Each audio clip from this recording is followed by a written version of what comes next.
Hello everyone, welcome to Organic Chemistry by Kiran. In today's lecture, we will discuss the projection structure in stereoisomerism. Important topic है. जब भी students आप start करते हो isomerism को पढ़ना, तो जब तक ज्योमेट्रिकल आइसोमेरिज्म चल रही होती है तब तक आपको कोई प्रॉब्लम नहीं आती. जैसे ही स्टीरियो में आप स्टीरियो के ऑप्टिकल आइसोमेरिज्म के पार्ट में एंटर करते हो तो वहां पे जो मेनली, मैं नहीं बोल रही कि सारे स्टूडेंट्स को प्रॉब्लम आती है, मेनली प्रॉब्लम जो है वो स्टार्ट हो जाती है. उसी प्रॉब्लम का सॉल्यूशन आज इस चैप्टर में निकल जाएगा. ऐसे क्वेश्चंस, ऐसे मेथड बताऊंगी मैं आपको, ऐसी ट्रिक बताऊंगी जिससे आप इन प्रोजेक्शन फॉर्मूला को इजीली डिस्कस कर सकते हो और मॉलिक्यूल को देख के आप इजीली आइडेंटिफाई कर सकते हो कि कंपाउंड, आपको पता होगा एनेंटियोमर आइडेंटिफाई करना होता है, आपको डायस्टीरियोमर आइडेंटिफाई करना होता है, मीसो कंपाउंड है तो वो आइडेंटिफाई करना होता है. तो वो सारी चीजें किसकी हेल्प से हो जाती हैं? आपके प्रोजेक्शन फॉर्मूला की हेल्प से हो जाती है.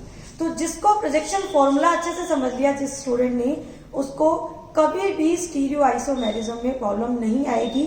तो मेनली आपको फोकस रहना है इस लेक्चर में. जैसा मैं बताऊं उसी मेथड से आपको सिर्फ कंसंट्रेट होकर सुनना है ध्यान से. तो हम स्टार्ट करते हैं लेक्चर को, projection structures in stereo isomerism, और हम वन बाय वन इन 4 प्रोजेक्शन स्ट्रक्चर्स को डिस्कस करेंगे इस लेक्चर में. Number 1 is wedge dash projection, Fischer projection, Newman projection and sawhorse projection को हम डिस्कस करेंगे. सबसे पहले तो हम इस बात को क्लियर कर लेते हैं कि हमें इस टॉपिक को पढ़ने की रिक्वायरमेंट क्यों पड़ी, हमें क्यों पढ़ना पड़ा. हम ऑप्टिकल आइसोमेरिज्म आराम से पढ़ रहे थे, ये बीच में प्रोजेक्शन स्ट्रक्चर जो है वो कहां से घुस गए, राइट. तो जब भी आप कोई भी मॉलिक्यूल को, इसका आंसर आपको अभी मैं देती हूं कि हमें क्यों पढ़ना पड़ा. ये नहीं होता तो क्या हम ऑप्टिकल आइसोमेरिज्म नहीं पढ़ पाते, इस बात का आंसर देते हैं. क्योंकि कुछ स्टूडेंट जनरली पूछ लेते हैं मैम क्यों, हमें क्यों पढ़ना पड़ा. हम ऐसे ही तो बता सकते हैं, क्योंकि जब तक सिंपल क्वेश्चन आएंगे बेटा तब तक आपको कहीं दिक्कत नहीं आएगी.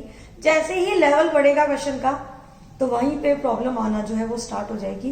तो आपको किसी भी टाइप की प्रॉब्लम नहीं आए तो सुनो ध्यान से लेक्चर को. हमें रिक्वायरमेंट क्यों पड़ी इस प्रोजेक्शन स्ट्रक्चर्स की वो सुनो पहले. जब भी आप किसी भी मॉलिक्यूल को ऑब्जर्व करते हो, आपने स्टीरियो आइसोमेरिज्म की डेफिनेशन क्या पढ़ी थी ये बताइए मुझे.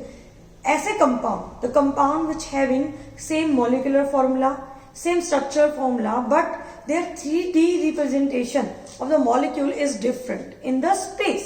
Space में जब molecule की 3D structure different होगी तो उस टाइम उन दोनों structures को हमने क्या बोला था, these are the stereoisomer. तो जब भी किसी मॉलिक्यूल को 3D लेवल पे डिस्कस करना है, किसी भी ऑब्जेक्ट को अगर आपको 3D लेवल से डिस्कस करना है तो आपको उस मॉलिक्यूल को ऑब्जर्व करना आना चाहिए, राइट. आप अगर सामने किसी भी ऑब्जेक्ट को देख रहे हो, उसको अगर आपने उसका 3D व्यू देखना है आपको, तो 3D व्यू देखने के लिए आपको क्या चाहिए, उस मॉलिक्यूल को पूरी तरफ से देखना पड़ेगा. उसकी x एक्सिस को भी चेक करना पड़ेगा, उसकी y एक्सिस को भी चेक करना पड़ेगा, और उसकी z एक्सिस, तीनों डायरेक्शन में आपको उस मॉलिक्यूल को चेक करना होगा. हम मॉलिक्यूल को ऑब्जर्व कर सकते हैं 3D में अगर हमें ये पता चल जाए कि इसी 3D मॉलिक्यूल को अगर हमें बोर्ड पे या पेपर पे रिप्रेजेंट करना है तो उसको, उस मेथड को ही क्या बोला जाता है, प्रोजेक्शन फॉर्मूला बोला जाता है. किसी भी 3D ऑब्जेक्ट को, 3D ऑब्जेक्ट की बात नहीं करूंगी मैं क्योंकि हमारे यहाँ पे मॉलिक्यूल्स होंगे ऑर्गेनिक केमिस्ट्री में और हम और मॉलिक्यूल्स की बात करेंगे. तो मॉलिक्यूल की 3D प्रोजेक्शन को अगर आप बोर्ड पे रिप्रेजेंट करना चाहते हो, आप पेपर से बताना चाहते हो, तो 2D रिप्रेजेंटेशन का एक इजी मेथड होता है ये सारे प्रोजेक्शन फॉर्मूला जिसको हम आज डिस्कस करने वाले हैं. आपको समझ आया कि हम क्यों पढ़ने वाले हैं इस लेक्चर को, क्यों हमें प्रोजेक्शन फॉर्मूला की रिक्वायरमेंट हुई. क्योंकि अगर आप 3D मॉलिक्यूल को, या तो देखो आपको ये प्रोजेक्शन पढ़ने की बिल्कुल रिक्वायरमेंट नहीं होती, कब, अगर आपकी इमेजिनेशन स्ट्रांग होती. मतलब आप मॉलिक्यूल को देख के, आपको कोई सामने मॉलिक्यूल दिखे, आपको यहाँ पे मैं बोर्ड पे कुछ भी मॉलिक्यूल बना दूं, तो आपकी इमेजिनेशन इतनी स्ट्रांग होनी चाहिए कि आपको पता चल जाए कि हाँ इसमें मॉलिक्यूल हमें कैसा दिख रहा है.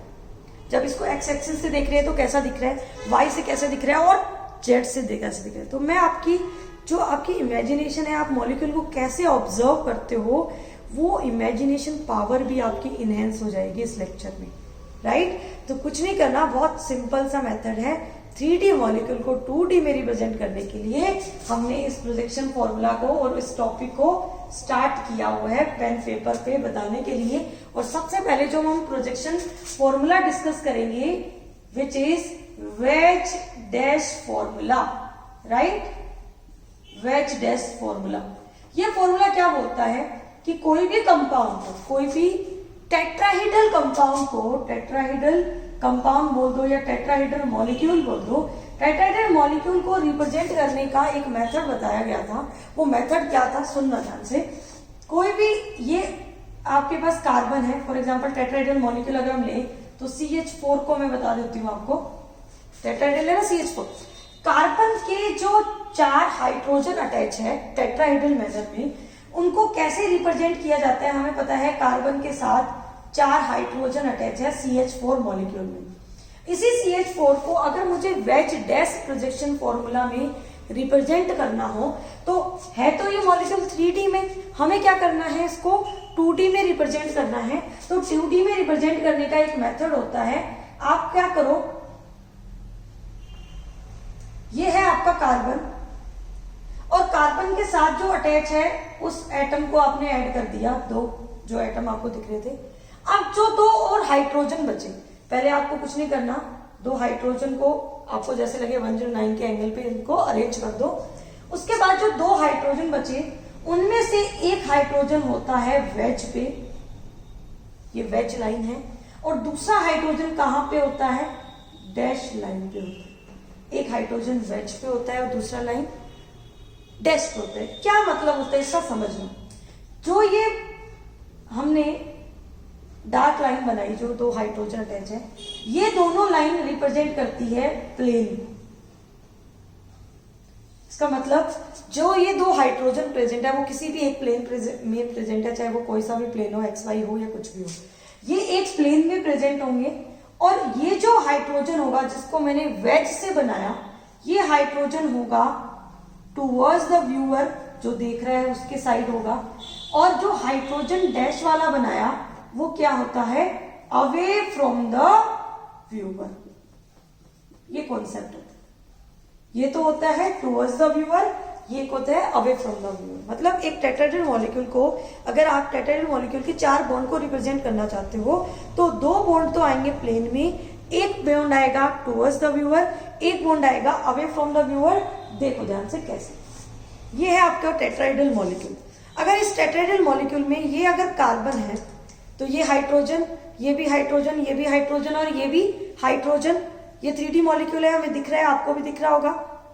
अच्छा लग रहा है, स्माइल करो स्माइली वाली बोल लगी हुई है कि आप हंसते रहो और समझते रहो। चलो तो समझते हैं, टॉपिक पे आते हैं। ये जो 2, ये हाइड्रोजन और ये हाइड्रोजन, अगर इन दोनों हाइड्रोजन को मैंने एक प्लेन में मान लिया, क्या ये एक प्लेन में है, ये हाइड्रोजन और ये हाइड्रोजन एक प्लेन में है, राइट। तो ये वो दोनों हाइड्रोजन है जो एक प्लेन में है। किसी को भी इमेजिन कर सकते हो, किसी दिक्कत नहीं है। सुनो, अगर आप बिल्कुल ऐसा ही देखना चाहते हो तो देखो मैं दिखाती हूँ, बस आपको, मैं जैसे आपको मॉलिक्यूल को देखना सिखा दूं ना, बस मॉलिक्यूल को वैसे ही देखना है, कभी दिक्कत नहीं आएगी। सुनना ध्यान से।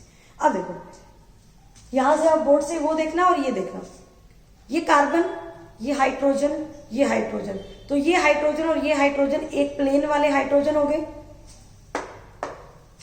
राइट। ये जो हाइड्रोजन है आप सामने से देख रहे हो मेरे को, तो ये आपको व्यूअर बना देते हैं। ये हाइड्रोजन टुवर्ड्स द व्यूअर है क्या, जब आप सामने से देख रहे हो इस मॉलिक्यूल को, तो क्या ये आपको, जो मेरी साइड है अभी हाइड्रोजन, वो आपको अवे फ्रॉम द व्यूअर लगेगा क्या, क्योंकि आप अगर व्यूअर हो तो ये आपके टुवर्ड्स द व्यूअर हो गया, ये हाइड्रोजन क्या हो गया, अवे फ्रॉम द व्यूअर। इसको ऐसे ही रिप्रेजेंट करना है बोर्ड पे, देखो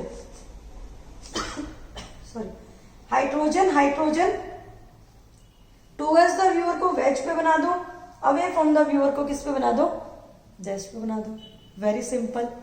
अब क्या कोई फर्क पड़ेगा ये CH4 हो या कोई और मॉलिक्यूल हो। फॉर एग्जाम्पल अगर मैंने ये दे दिया, CH के साथ एक हाइड्रोजन है, एक ब्रोमीन है, एक क्लोरीन है और एक दूसरा हाइड्रोजन, इसको आप अगर कोई आपसे पूछे कि वेज डैश प्रोजेक्शन फॉर्मूला बनाओ, तो कोई दिक्कत नहीं है, किसी भी बॉन्ड को कहीं भी बना दो।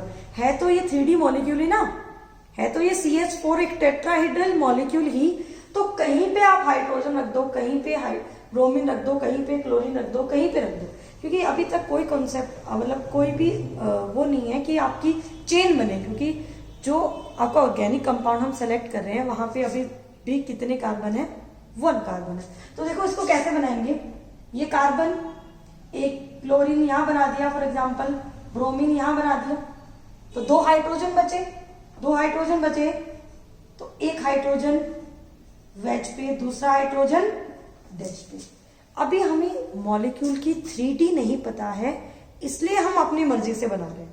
पर हर अगर हम मॉलिक्यूल को देखना स्टार्ट किया, फॉर एग्जांपल इन्हीं पे मैं लिख दूं कि ये क्लोरीन है, राइट, ये ब्रोमीन है, इस तरह से लिख दूं, तो कैसा प्रोजेक्शन बनेगा वो इस बात पे डिपेंड करेगा कि हम इसको कहां से देख रहे हैं, राइट। जब तुम यहां से मान लो ये क्लोरीन है और ये ब्रोमीन है और सामने आपके साइड ही आ गई मैं, और वो ऐसे ही हम देख रहे हैं, तो क्लोरीन यहां बनेगा दिख रहा है, ब्रोमीन यहां बनेगा दिख रहा है, ये हाइड्रोजन डैश वाला हो गया, ये हाइड्रोजन कहां हो गया, वेज वाला हो गया, कोई दिक्कत। वेज डैश प्रोजेक्शन फॉर्मूला सबसे इजी फॉर्मूला होता है मॉलिक्यूल को ऐसे देखना।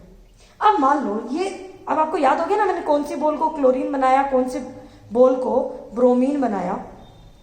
अगर मैं इसको थोड़ा सा रोटेट करके देखूं मॉलिक्यूल को, या तो मॉलिक्यूल को रोटेट कर लो या खुद रोटेट हो जाओ, तो ज्यादा अच्छा होता है मॉलिक्यूल को रोटेट कर लेते हैं। ये देखो मैंने मॉलिक्यूल को कर लिया रोटेट, आपको पता ही नहीं चला होगा। अच्छा मैंने लिख रखा है क्या इस पे, हाँ बिल्कुल लिख रखा है, ये क्लोरीन था, ये ब्रोमीन था, देखो ये दोनों हाइड्रोजन और ये हाइड्रोजन, मैंने मॉलिक्यूल को घुमा लिया, मतलब हमने जहां से हम देख रहे हैं मॉलिक्यूल को, जहां से हम ऑब्जर्व कर रहे हैं मॉलिक्यूल को, उसका एंगल हमने चेंज कर दिया। क्या मॉलिक्यूल चेंज हुआ? मैंने मॉलिक्यूल को घुमाया, रोटेट किया मैंने CH4 को या किसी भी मॉलिक्यूल को, तो क्या मॉलिक्यूल चेंज हुआ? नहीं, बस उसका प्रोजेक्शन फॉर्मूला चेंज हुआ है, ये बात ध्यान रखना है। मैंने इसको घुमा दिया, ये पहले भी यही था, अभी भी यही है। अगर मुझे इसी को ड्रॉ करना हो वेज डैश में, देखो घुमा दिया है मैंने, तो ये दोनों अगर आपको बॉल याद हो तो मैं दिखा देती हूँ आपको से। ये था देखो, ये ब्रोमीन, ये क्लोरीन, ये और ये, मैंने इसको घुमा दिया कुछ ऐसे, राइट। अब कोई आपसे ये पूछे कि ये देखो ये मॉलिक्यूल है, आप इसका वेज डैश फॉर्मूला बनाओ, कोई 3D दिखा के बोले आपको कि वेज डैश फॉर्मूला बनाओ, तो आप बना दोगे? कैसे बनाओगे? ये दोनों हाइड्रोजन है, आपको प्लेन में दिख रहे हैं, तो वैसे ही बनाते हैं। देखो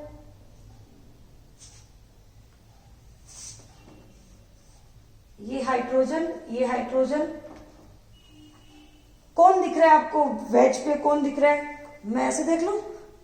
अच्छा, ये ब्रोमीन है और वो क्लोरीन है, तो कहीं भी बना दो, एक को बना दिया आपने वेज पे और दूसरे को किस पे बना दिया, डैश पे। तो कोई भी स्ट्रक्चर हो आप बना सकते हो उसका वेज डैश प्रोजेक्शन फॉर्मूला, बस आपको ये देखना आना चाहिए कि ये मॉलिक्यूल कैसे दिख रहा है, बस समझ आया। टुवर्ड्स द व्यूअर का मतलब क्या होता है, अवे फ्रॉम द व्यूअर का मतलब क्या होता है, और प्लेन वाली वैलेंसी का मतलब क्या होता है।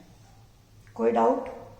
नेक्स्ट प्रोजेक्शन फॉर्मूला पे मूव करते हैं, which is Fischer projection formula. जितने भी प्रोजेक्शन फॉर्मूला है वो सारे मॉलिक्यूल के 3D को 2D में रिप्रेजेंट करने के ही फॉर्मूला है। तो हम नेक्स्ट पॉइंट पे आते हैं। वेज डैश प्रोजेक्शन फॉर्मूला बता दिया आपको कैसे देखना है।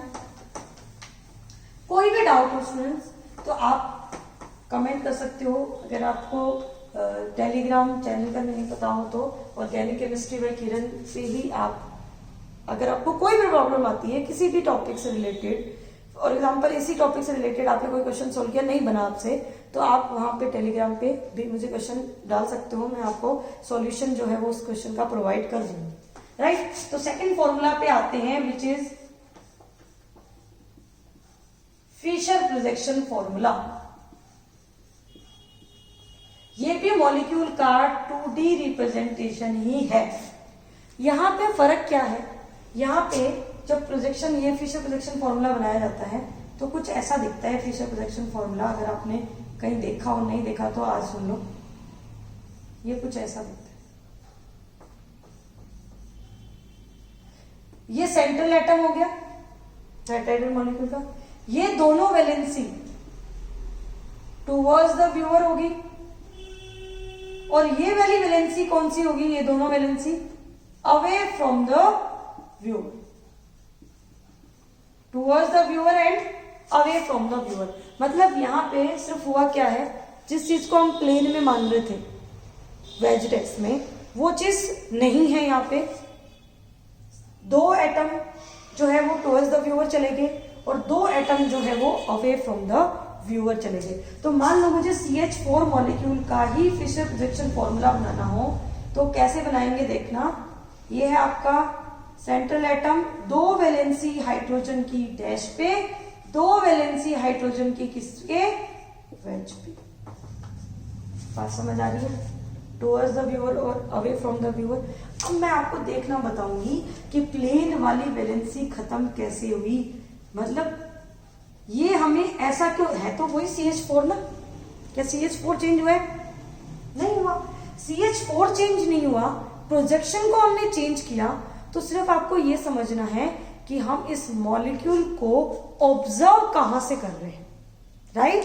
अभी देखो, आपको एक सेकेंड में समझ आएगा। ये था आपका टेट्राहेड्रल मॉलिक्यूल, राइट? मैं आपको ये बोलती हूं कि इस टेट्राहेड्रल मॉलिक्यूल में, याद है ना आपको मैंने कैसे बनाया था? ये hydrogen, bromine, chlorine, veg dash, कोई भी CH4 मानो, किसी को भी मानो। ये वेज है टुवर्ड्स द व्यूअर, ये अवे फ्रॉम द व्यूअर, ये प्लेन वाली वैलेंसी, ये प्लेन वाली वैलेंसी। अब देखना, मैं कुछ करने वाली हूं और उस करने वाले जिसमें मॉलिक्यूल को रोटेट करने वाली हूं, रोटेट करने का जो एंगल हो वो ध्यान से देख लेना। कैसे रोटेट कर रही हूं देखना। ये प्लेन वाली वैलेंसी है दोनों।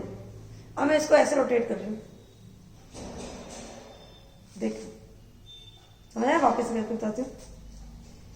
ये दोनों प्लेन वाली वैलेंसी थी, मैंने रोटेट किया ऐसे, हो गया रोटेट।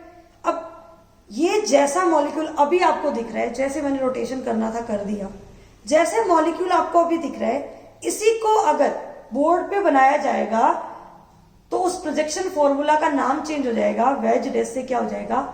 फिशर प्रोजेक्शन फॉर्मूला हो जाएगा। क्या हो जाएगा?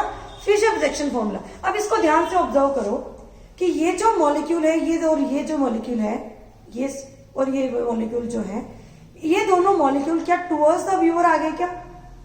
राइट? ये टुवर्ड्स द व्यूअर वाली वैलेंसी होगी। और ये जो आपको दिख रहा है, क्या उस प्लेन में जो हम वेज डैश वहां कुछ भी नहीं है। ये दोनों वैलेंसी, ये दोनों हाइड्रोजन मेरे साइड है ना, मतलब आप अगर व्यूअर हो तो अवे फ्रॉम द व्यूअर हो गए। तो आपको बस ऐसे ही देखना है और ऐसे ही बनाना है। देखो,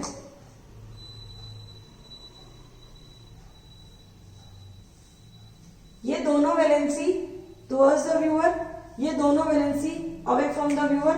प्रोजेक्शन देखो सामने, समझ आया? मतलब हम किसी को भी बना सकते हैं। अगर मैं नेक्स्ट मॉलिक्यूल वही ले लूं CHBrCl, इसको अगर मुझे ड्रॉ करना हो तो क्या बनाएंगे? देखो, दो वैलेंसी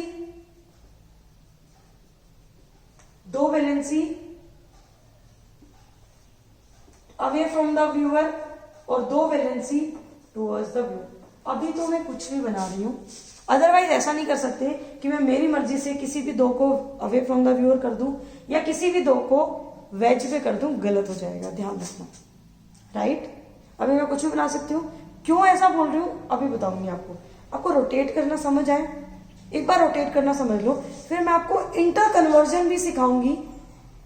वेज डैश को फिशर में कैसे कन्वर्ट किया जाता है। फिर से आते हैं वहीं पे, वेज डैश पे आते हैं और अभी मैं आपको इंटर कन्वर्जन बताऊंगी। इसको रब कर देते हैं, फिर आपको इंटर कन्वर्जन बताते हैं। समझ आ रहा है स्टूडेंट्स? कोई भी डाउट आए तो बता देना। वेज डैश और फिशर, मॉलिक्यूल को ऐसे देखना वेज डैश, मॉलिक्यूल को घुमा के देखना फिशर। वहां पे दो प्लेन वाली वैलेंसी, एक टुवर्ड्स द व्यूअर एक अवे फ्रॉम द मॉलिक्यूल, वही है, थोड़ा सा घुमा लिया, या खुद घूम जाओ या मॉलिक्यूल को घुमा लो, तो दो वैलेंसी टुवर्ड्स द व्यूअर, दो valency away from the viewer हो जाएगी, राइट। तो मैं इस टॉपिक को और अच्छे से पढ़ने के लिए हमें यहीं पे लेना पड़ेगा सबसे पहले इंटर कन्वर्जन को। एक बार CH4 को रहने देते हैं, रख देते हैं रेस्टिंग मोड पे और टॉपिक का नाम डाल लेते हैं हम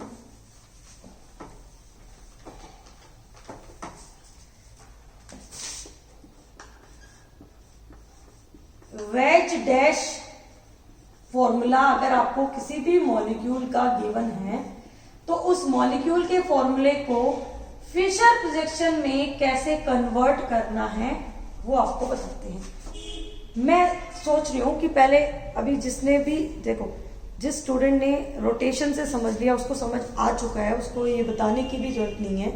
बट जिसको नहीं समझ आया और जिसको समझ आ भी गया उनको मैं एक ट्रिक बताने वाली हूँ, बहुत जल्दी कन्वर्जन हो जाएगा। वो ट्रिक ध्यान से सुनना। वेज डैश प्रोजेक्शन फॉर्मूला, कोई भी फॉर्मूला आ जाए, कितना भी बड़ा कैसे भी मॉलिक्यूल आ जाए, फिशर बनाना बहुत आसान होता है। मान लो ये A है, ये B है, मैंने कुछ ऐसा दिया, और ये C और ये D है, कोई ये मॉलिक्यूल दिया हुआ है, तुमसे पूछा जाए इसी मॉलिक्यूल का आप क्या बनाओ, फिशर प्रोजेक्शन फॉर्मूला बनाओ। तो मेरी ट्रिक ध्यान से सुनना, ट्रिक बता रही, ट्रिक में इंटरेस्ट ज्यादा बढ़ जाता है ना, जल्दी हो जाएगा। जो वैलेंसी प्लेन में हो, जो valency veg dash projection formula में प्लेन में हो, उनको आप अवे फ्रॉम द व्यूअर बना लो, जैसा जो जहां है वैसा। मतलब A ऊपर था तो A ऊपर ही बना लो, B नीचे के साइड था तो B को नीचे के साइड बना लो, राइट, कोई दिक्कत नहीं है। अब क्या करना है, अब बात मेरी ध्यान से सुनना। अब कौन राइट में जाएगा, कौन लेफ्ट में जाएगा, ये सबसे इंपॉर्टेंट कहानी है। तो आपको हमेशा क्या करना है, एक बात ध्यान रखना, जो वेज पे वैलेंसी हो, जो वेज पे वैलेंसी हो, कौन है वेज पे अभी, C, इस C को घुमाया जाता है और दूसरे साइड लिया जाता है। वेज की वैलेंसी को घुमाया जाता है और दूसरी साइड लिया जाता है। मतलब जो टुवर्ड्स द व्यूअर, जो दो वैलेंसी बनने वाली है, इसमें C जो है, जो वेज वाली जो वैलेंसी है या जो एटम है, वो अपनी पोजीशन को क्या कर लेता है, चेंज कर लेता है। लेफ्ट हो तो राइट हो जाता है, राइट हो तो लेफ्ट हो जाता है। ये C इधर गया और D जो है वो यहां पे आ गया, C एंड D, समझ आया। एक बार और, एक और लेते हैं। मान लो मैंने ये दिया, अच्छा एक बात बताना भूल गई मैं आपको, ऐसा कभी भी प्रोजेक्शन फॉर्मूला सही नहीं होता, ध्यान रखना। किसी ने अगर आपको वेज डैश ऐसे बना के दे दिया ना, तो उसको रॉन्ग बोल देना, बोला गलत है, आप नहीं बनाना चाहते। हमेशा ऐसे ही होना चाहिए। ये प्लेन वाली वैलेंसी और towards the viewer away from the valency इस बॉन्ड के एक्सटर्नल एंगल पे होनी चाहिए, इंटरनल एंगल पे कभी भी नहीं होनी चाहिए। तो अगर मान लो सुनो A और B मान लो यहां दिया हुआ है, और यहां पे है C और यहां पे क्या है D, ये भी वेज डैश प्रोजेक्शन फॉर्मूला। इसको अगर हमने कन्वर्ट करना है किसमें, फिशर प्रोजेक्शन फॉर्मूला में, तो बात हमेशा मेरी ही ध्यान रखनी पड़ेगी आपको, क्योंकि मैं टीचर हूं। तो क्या करना है आपको प्लेन वाली वैलेंसी को अवे फ्रॉम द व्यूअर बना दो, जैसा दिख रहा है वैसे बना दो, A ऊपर B नीचे। अब मैंने क्या बताया था कि C को जो वेज पे, C ये जरूरी नहीं है, वेज वाली वैलेंसी को अपोजिट साइड में लेके आना होता है। अगर वेज वाली वैलेंसी को अपोजिट साइड में लेके आना होता है तो ये ऐसा बन जाएगा क्या, C यहाँ पे और D यहाँ पे। बताओ क्या डिफिकल्टी है, समझ आया। अब ये चीजें ट्रिक से भी हो सकती है, और अगर हम मॉलिक्यूल को उठा के देखें तो यहां से भी हमें समझ आनी चाहिए। मतलब ये मत सोच लेना कि मैम ने ट्रिक बता दी तो हमारा काम तो हो गया, एक बार हमारा पेपर हो जाएगा। अरे सारी चीजें समझ में आनी चाहिए, ऐसा नहीं है कि ट्रिक भी आनी चाहिए। मैं ट्रिक ज्यादा बताती हूँ उसका मतलब ये नहीं है कि सिर्फ ट्रिक पढ़ोगे आप, कॉन्सेप्ट नहीं समझोगे, इमेजिनेशन जो मैं आपको बता रही हूँ, मॉलिक्यूल को ऑब्जर्व करना बता रही हूँ, वो नहीं समझोगे, ऐसा नहीं करना। तो मैं आपको फिर से बताती हूँ कैसे इसको मैंने रोटेट किया, ध्यान से देखना। अब मैं यहाँ पे ए बी और लिख के आपको फिर आपको अच्छे से बताऊंगी। ये ए है, ये बी, ताकि आपको दिखता रहे, समझ आता रहे, ठीक है। और वेज पे है सी और ये डी, लिख दिया मैंने ताकि आपको दिखता रहे, राइट। अब मैं यहां पे A B C and D, right. जब ये कौन सा फॉर्मूला है, अगर हम इसी प्लेन में बनाएं, यहीं से बनाएं, तो ये दोनों प्लेन वाली वैलेंसी, ये टुवर्ड्स द व्यूअर, ये अवे फ्रॉम द व्यूअर। जब वेज डैश प्रोजेक्शन फॉर्मूला को फिशर में प्रोजेक्शन किया जाता है तो मॉलिक्यूल को देखने का जो एंगल है वो चेंज किया जाता है। तो या तो हम मॉलिक्यूल का एंगल चेंज करें या खुद रोटेट हो जाए, एक ही कहानी होती है। तो मैं मॉलिक्यूल को ही रोटेट कर रही हूं। तो देखना क्या करेंगे अपन, ध्यान से समझना, एंगल ध्यान रखना। देखो मैं क्या कर रही हूं, ये प्लेन वाली वैलेंसी,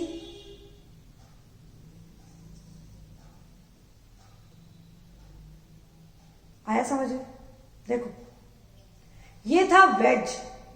क्या वेज अभी जिस भी डायरेक्शन में, आपके लेफ्ट और राइट साइड में, मेरे राइट साइड में दिख रहा है मुझे, ये अपनी इस पोजीशन से जब मैंने इसको रोटेट किया तो क्या इसने अपनी पोजीशन को चेंज किया? अपने राइट से वो कहां चला गया? मेरे लेफ्ट पे चला गया। समझ आ रहा है? ये था फिशर, सॉरी ये था वेज डैश। अगर मैं इसको ऐसे बना दूं तो ये क्या होगा? फिशर। देखो मॉलिक्यूल को देखो यहां से, ए बी सी डी, इसको अगर मुझे ऐसे देखना है तो देखना, ए और बी पीछे चले गए क्या? सी और डी आगे आगे क्या? क्या सी यहां पे दिख रहा है तुम्हें? अच्छा कहां चला गया? हाँ दिख रहा है, दिख रहा है। सी यहां पे आ गया, देखो सी वहां पे, डी यहां पे आ गया, डी यहां पे, तो बन गया ना प्रोजेक्शन फॉर्मूला। कोई डाउट आया? तो आपको ऐसे भी समझ में आना चाहिए, मॉलिक्यूल के 3D व्यू से भी समझ में आना चाहिए। और ट्रिक तो मैंने बता ही दी आपको। इसको ऑब्जर्व करें, ए और बी को यहां रखिए और सी और डी को वहां रखिए। कहां गया अपना ए और बी, ए और बी, ए और बी, ए और बी, ये रहा ए, ये रहा बी। अच्छा ध्यान रखना, ये ए और बी मुझे दिख रहा है, ए और बी यहां रख दिया मैंने, और ये है ए, वापस लिख देते हैं, कोई बात नहीं, कोई इश्यू नहीं है उसमें। ये ए, ये बी, और ये है सी टुवर्ड्स द व्यूअर, और ये है डी। ठीक है, इसको समझा रही हूं मैं, तो मैं भी तुम्हारी साइड ही आ जाती हूँ। ये ए, ये बी, ये सी और ये डी, मतलब ये वैलेंसी टुवर्ड्स द व्यूअर, ये valency away from the viewer, ये दोनों प्लेन वाली वैलेंसी और वेज डैश प्रोजेक्शन फॉर्मूला है। अगर इसको रोटेट किया जाए तो कैसे किया जाएगा फिशर में बनाने के लिए, देखना ध्यान से। ये ए और बी को अवे फ्रॉम द व्यूअर लेके जाना है।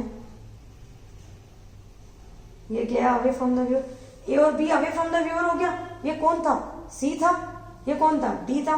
क्या सी ने अपनी डायरेक्शन को चेंज कर लिया क्या? देखो सी था, मैं बता रही हूँ ना, मान लोगे ना? ये देखो घुमा के दिखा देती हूँ, सी था ये, सी, तो सी और डी वही दिख रहे हैं। हो गया ना सिंपल, कोई डिफिकल्टी नहीं है। समझ आ रहा है अच्छे से? वेज डैश और फिशर प्रोजेक्शन फॉर्मूला एक्चुअल में क्या होता है और कैसे इसको ऑब्जर्व करना होता है, मुझे लगता है आपने अच्छे से समझ लिया होगा, राइट। अब मैं थोड़ी सी आपको प्रैक्टिस करा देती हूँ कि डिफरेंट मॉलिक्यूल, अभी तो मैंने एक मॉलिक्यूल, मतलब एक ही कार्बन वाले मॉलिक्यूल को लिया। अगर कार्बन ज्यादा नंबर में भी आ जाए, मॉलिक्यूल बड़ा भी आ जाए, तब भी घबराना नहीं है। ट्रिक याद रखना, अगर आप मॉलिक्यूल को घुमा, ऐसे आपकी इमेजिनेशन नहीं हो पा रही, फॉर एग्जांपल कोई स्टूडेंट ऐसे पूरा मॉलिक्यूल कि मैम छोटा सा मॉलिक्यूल तो ऑब्जर्व हो रहा है, अगर आप ऐसा दे दो मेरे को, कैसा, जैसे मैं अभी बना के दिखाती हूँ आपको कि मैम इतना बड़ा मॉलिक्यूल तो हमसे नहीं होता ऑब्जर्व, कैसे मैंने दिया ऐसे खतरनाक सा, कैसा? अरे मार्कस नहीं चला, चलेगा चलेगा।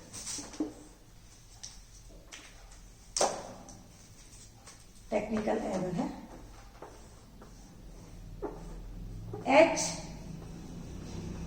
Cl Br CS3 OH H। मान लो ये कंपाउंड दे दिया आपको और बोला गया कि आप इस वेज डैश फॉर्मूला को कन्वर्ट करो किसमें? फिशर प्रोजेक्शन फॉर्मूला में। तो हमेशा अगर आप इतने बड़े मॉलिक्यूल को ऑब्जर्व नहीं कर सकते, 3D में इमेजिनेशन नहीं कर सकते, अगर आपको इसमें डिफिकल्टी आ रही है, तो मेरी ट्रिक को हमेशा ध्यान रखना।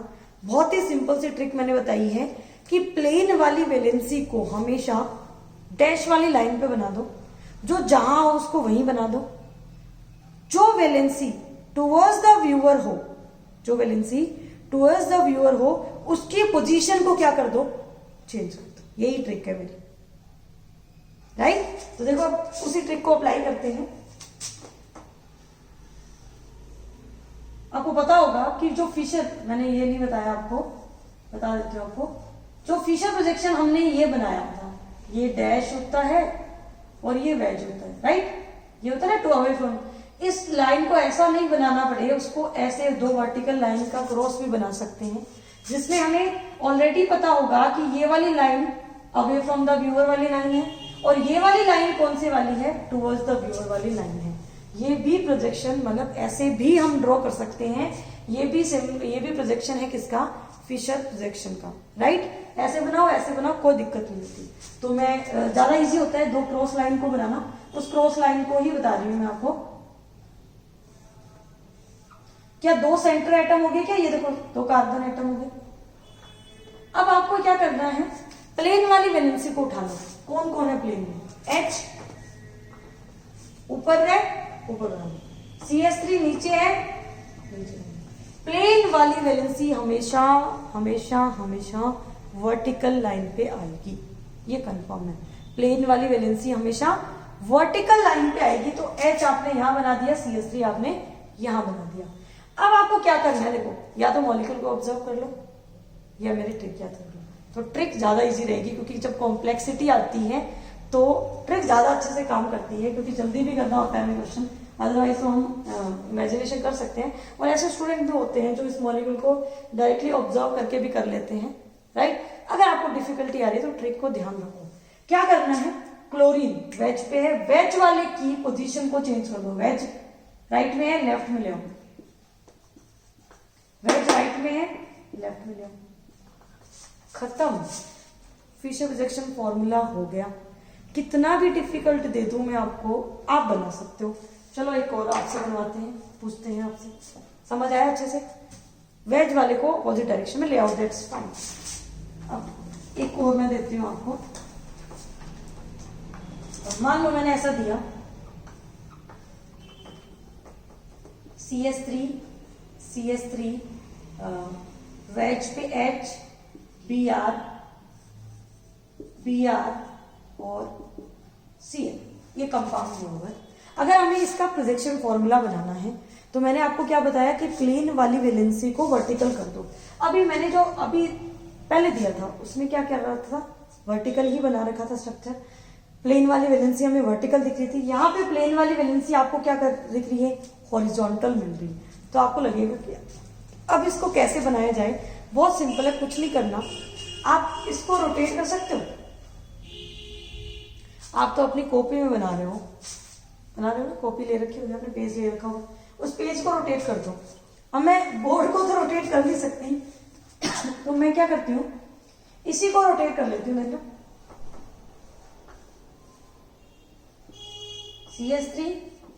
CS3 कैसे मर्जी घुमा लो, कैसे मर्जी घुमा लो। कोई बोल रहा है यहाँ क्लॉकवाइज घुमाएंगे, कोई बोल रहा है एंटी क्लॉकवाइज घुमाएंगे, जहां मर्जी घुमा लो, दोनों डायरेक्शन। मैं दोनों डायरेक्शन बता दूंगी, टेंशन मत लेना। ये CS3 तो देखो मैंने एक बार तो ऐसे घुमाया Br, मैं आपको प्रोजेक्शन बता रही हूँ कैसे बनाना होता है, ठीक है ना? वेज डैश से फिशर, और मैं जब ऐसे वेज ड्रेस से फिशर बनाना आपको बता रही हूँ। मेरे एक एक पॉइंट, एक एक जो पॉइंट मैं बता रही हूँ मेरी इंपॉर्टेंट है, ध्यान से समझना, कहीं भी कुछ भी मत लगा देना। तो मैंने क्या बोला, इसको किसी भी डायरेक्शन में घुमा लो, वेज ड्रेस को किसी भी डायरेक्शन में घुमाओ, फिशर बनने में दिक्कत नहीं होती, राइट। तो मैंने इसको ऐसे घुमाया तो देखना ये कैसा दिख रहा है। अगर आपको ऐसा दिख गया अब तो आपको दिक्कत आएगी नहीं, क्योंकि अब तो उसके बाद तो मैंने ट्रिक बताई है। क्या घुमाना समझ में आया? क्लॉकवाइज घुमाया ना मैंने, राइट। तो इसको कैसे बनाएंगे, वर्टिकल वाली वैलेंसी को CS3 कर दो, राइट। जो वैलेंसी वेज पे हो उसकी डायरेक्शन को चेंज करना होता है। ये लो ब्रोमीन क्लोरीन, वेज वाली वैलेंसी को डायरेक्शन को क्या करना होता है, चेंज करना। मतलब या तो डायरेक्शन चेंज कर लो, या मतलब अगर आपको याद हो तो जब हम इसको घुमाते हैं, ये प्लेन वाली वैलेंसी को बैक लेके जाते हैं, तो आपने ऑब्जर्व भी किया था कि जो टुवर्ड्स द व्यूअर वैलेंसी होती है वो अपनी पोजीशन को क्या कर लेती है, लेफ्ट से राइट या राइट से लेफ्ट कर लेती है। तो मेरी जो ट्रिक है वो ऐसे ही ट्रिक नहीं है, बिल्कुल उसको 3D मॉलिक्यूल को ऑब्जर्व करके ट्रिक बनाई है।